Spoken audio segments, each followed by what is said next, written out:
Hello and welcome back to At the Well for Me. I'm the host and the author of Rewrite My Story, a book written by myself, Connie Green, which will be available at Amazon.com, at Kindle through Amazon on Thanksgiving Day at 12 a.m. So I'm going to play another chapter of this book to let you know and encourage you that God is always in control of everything that takes place in our lives. Though we seem broken and discouraged and pushed to the side and unnoticed and unfulfilled, God is writing every day of our lives on the pages of each minute, each second, and every hour of our day.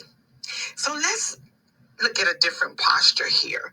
This book is a story of Naomi versus Mara. So here's another chapter as we take a different perspective on the topic of this book, Rewrite My Story. Listen and enjoy. Narrated by my AI. Picture Christ in Gethsemane, kneeling in the quiet of the night, his heart heavy with the weight of what's to come. He knows the suffering he is about to endure, the betrayal, the accusations, the physical agony, and the unimaginable burden of taking on the sins of the world. In that moment he prays, "If it is possible, let this cup pass from me." It is a human moment, a moment of sorrow so deep, of suffering so intense, that he asks if there's another way. Yet, even then, Jesus ends his prayer with, "Not my will, but yours be done." Christ's suffering had a purpose far beyond the pain he would endure. Every step of the journey, the betrayal, the lashes, the cross, was part of a divine plan to bring life, redemption, and hope to a broken world. Even though the suffering was great, it was through his endurance that we gained the ultimate victory, eternal life and reconciliation with God. Jesus went through the process, even though it meant unimaginable hardship, because he trusted in the Father's purpose and saw the joy that lay beyond the pain. Our lives mirror this journey. We may go through seasons of suffering, times when we feel crushed, broken, or lost. We wonder why God is allowing these trials, and often we can't see any purpose in our pain. But like Christ, we are invited to trust that there is a purpose, even when we don't fully understand it. In the same way that Jesus' suffering was essential for victory, our own trials can bring about transformation, refinement, and growth if we endure, allowing God to work in us. Christ's story teaches us that God sees the end from the beginning. What may feel like a hopeless season is often God's preparation ground for something greater. If we surrender our suffering to him, allowing him to finish his work, he can bring purpose from our pain. Our suffering becomes a bridge to deeper faith, renewed strength, and ultimately a testimony of his power.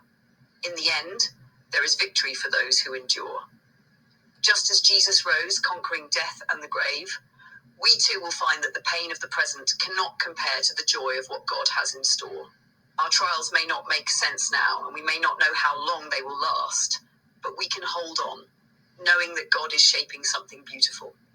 If we let him complete the process, we'll find that our journey, like Christ's, was never in vain, but was leading us to a purpose and a victory far greater than we could ever imagine. Amazing. When we need our story to be rewritten, most times it's in the middle of a test, a trial, confusion, misunderstanding of the Father's will for our lives. And so I welcome you on Thanksgiving Day to please grab this book and be transformed and learn and know and understand that everything works together for our good, even the pain. God bless you and thank you for listening.